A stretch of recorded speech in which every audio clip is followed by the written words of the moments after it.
Iya, memang kalau kita lihat, untuk mengambil momentum ketika nanti masuk, FTSE itu memungkinkan gitu ya, tapi perlu dilihat juga memang secara fundamental, valuasinya yang cukup mahal kita lihat, di mana di situ ada resiko juga yang cukup tinggi. Jadi memang lebih baik, kalau dari kami itu menghindari yang secara resikonya cukup tinggi.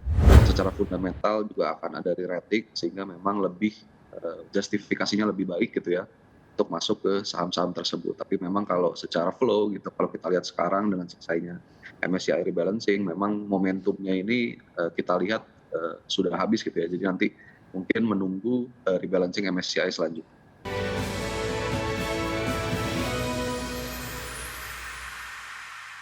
Baik pemirsa, terima kasih Anda masih bersama kami di Market Pass. Dan pemirsa, sebelum kita lanjutkan sesi dialog pada pagi hari ini, kita akan melihat terlebih dahulu bagaimana posisi pembukaan perdagangan IHSG pada pagi hari ini sudah berjalan sekitar 2 menit. Kita lihat bersama-sama di layar televisi pemirsa, IHSG ini tampaknya menguat tipis 0,08% ke 7.900-an. Kemudian juga untuk top gainers ini ada ADRO, kemudian ada TOBA, AMMN, kemudian DSSA, ada PGEO, kemudian OASA, BRAND dan juga WIRG.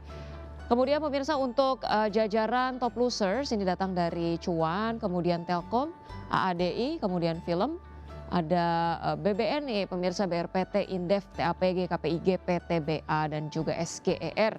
Sementara itu dari pergerakan sektoral, penguatan tampaknya dipimpin oleh infrastruktur, disusul oleh basic industries, properti, dan juga sektor-sektor yang melemah. Di sini ada kesehatan, kemudian non-cyclical, dan juga teknologi. Kita ke pembukaan bursa Asia pemirsa pada pagi hari ini. Kita lihat di sini bursa Asia dibuka mix. Untuk Nikkei sendiri dibuka melemah 0,06% pemirsa, kemudian STI dibuka melemah 0,15%. Kemudian Kospi melemah 0,04% dan Hang Seng menguat 0,49%. Dari saham-saham pilihan pemirsa, saham pilihan analis ada sejumlah saham yang direkomendasikan untuk perdagangan hari ini. Di antaranya ada BBCA, kemudian ada AMRT, ada Akra dan juga ada MAPA dengan masing-masing rekomendasi buy.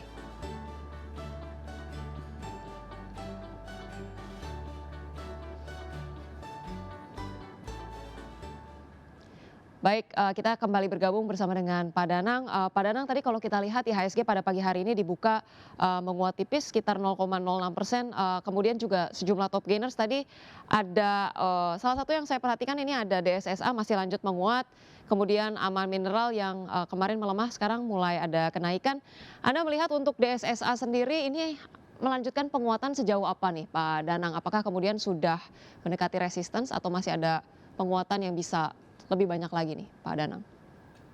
Iya, memang kalau di SSA kita lihat secara teknikal gitu ya, kemarin kita juga, ketahui bersama akan masuk rencananya di FTSE ya, FTSE Large Ya. Cap, itu di 7 September seingat saya. Jadi memang ada secara teknikal akan ada inflow tambahan. Nah ini yang kita lihat menjadi katalis untuk DSSA melanjutkan penguatan gitu, di samping MSCI yang sudah kemarin selesai rebalancing. Baik, berarti untuk entry di DSSA saat-saat ini masih ada prospek lanjutan yang lebih positif, apakah cukup jadi keputusan yang bisa cukup tepat Pak Danang?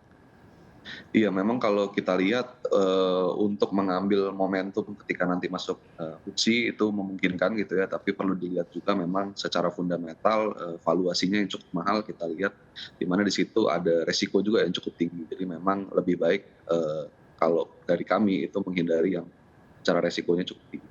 Baik, sekalipun kemudian ada proyeksi yang cukup positif terkait dengan, diproyeksikan masuk ke FTSE Large Cap, tapi kemudian, valuasi saat ini masih cukup tinggi kecuali nanti mengikuti adanya penurunan, yang ataupun retracement yang cukup menarik begitu ya Pak Betul. Danang. Kita ke, saham komoditas di sini ada Aman Mineral, kemudian Antam, sudah cukup mengalami penguatan, proyeksinya seperti apa nih kalau Anda lihat Pak Danang?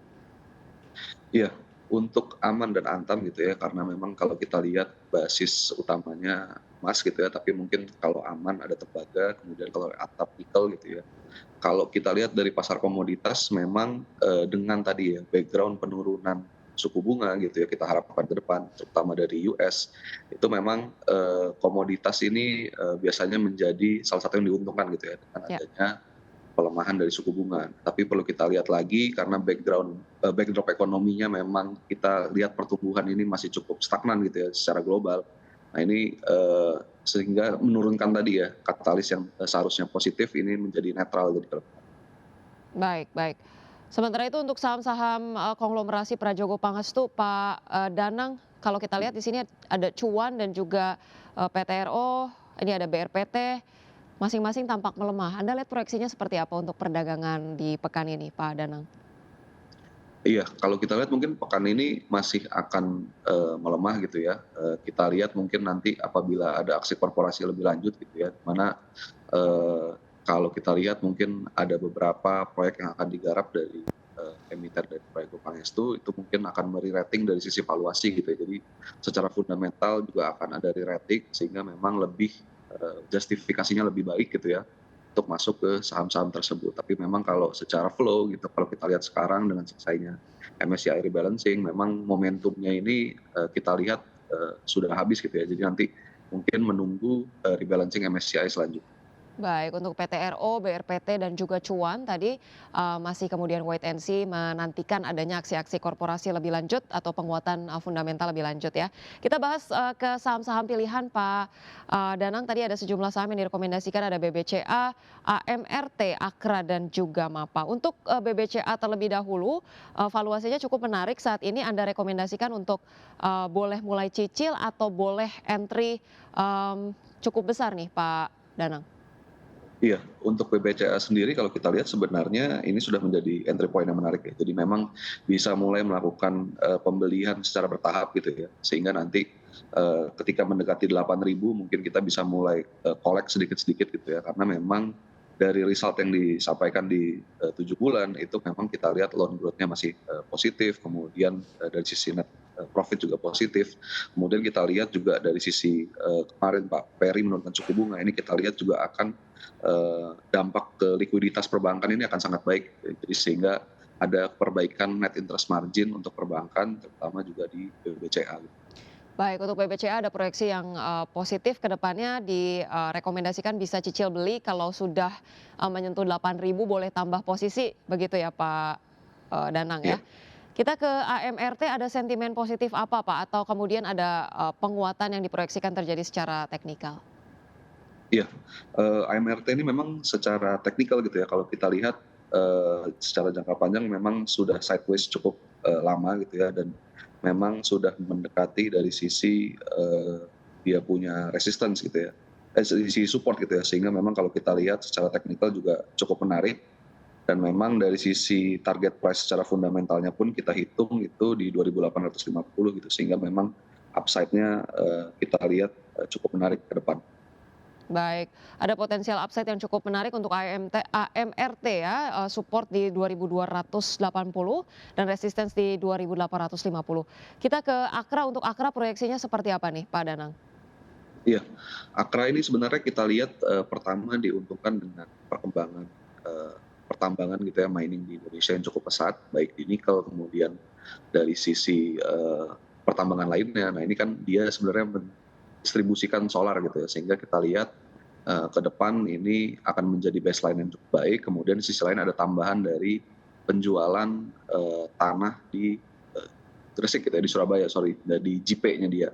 Nah ini kalau kita lihat tahun ini realisasinya marketing sales-nya akan cukup baik dari sisi land bank gitu ya, land sales-nya. Nah ini kita perkirakan juga dari sisi target price-nya secara fundamental juga cukup baik di 1.600. Target price di 1.600 dan support di 1.225 untuk Akra. Kita ke MAPA, rekomendasinya seperti apa Pak Danang? Iya, MAPA ini kita rekomendasikan juga karena memang kalau kita lihat dari data ekonomi terakhir gitu ya, memang untuk kelas masyarakat secara pembelanjaan ini cukup rendah gitu ya, tapi ke depan di second half kita lihat dengan anggaran belanja pemerintah yang belum terdistribusikan secara penuh gitu ya, dan akan banyak didistribusikan di second half, kita lihat trickle down effect ke masyarakat ini akan cukup besar, sehingga dari sisi masyarakat akan mempunyai daya beli yang cukup. Nah ini kita lihat MAPA sebagai salah satu yang diuntungkan dengan adanya hal tersebut gitu ya. Baik, Untuk MAPA ini support di 650 dan juga resistance di 900 direkomendasikan buy, dan tadi itu dia 4 saham yang sudah direkomendasikan dan dibahas tadi satu persatu, ada BBCA, MRT, kemudian Akra dan juga MAPA. Pak Danang, satu pertanyaan terakhir singkat saja, untuk saham BSDE sudah menguat cukup pesat sejak awal Agustus ya, ini sekitar 24%, ditambah ada aksi borong saham juga ya. Anda melihat ada potensi upside lebih lanjut untuk BSDE dan sektor properti seperti apa nih Pak Danang? Iya, sektor properti ini kita lihat sebenarnya ada dua story yang baik gitu ya. Tadi Ya. pertama dari penurunan suku bunga, kedua juga pemerintah memperpanjang PPN yang ditanggung gitu ya, sehingga rumah itu PPN-nya 0% secara efektif.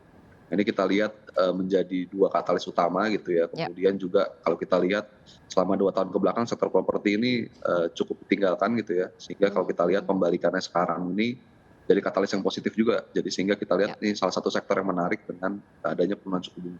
Ya. Sektor properti boleh menjadi watchlist di antaranya terkait dengan sentimen pelemahan suku bunga dan juga tadi ya PPN yang ditanggung oleh pemerintah. Baik, terima kasih Pak Danang tadi untuk berbagai informasinya, dan untuk proyeksi IHSG sendiri tadi diproyeksikan bergerak sideways di area 7.800 hingga 8.000 ya. Baik. Iya. Terima kasih Pak Danang Amiruddin Satrio, Head of Investment and Research Insight Investments Management sudah bergabung di Market Buzz. Sampai berjumpa kembali, salam sehat Pak Danang. Terima kasih Mbak Rosalia.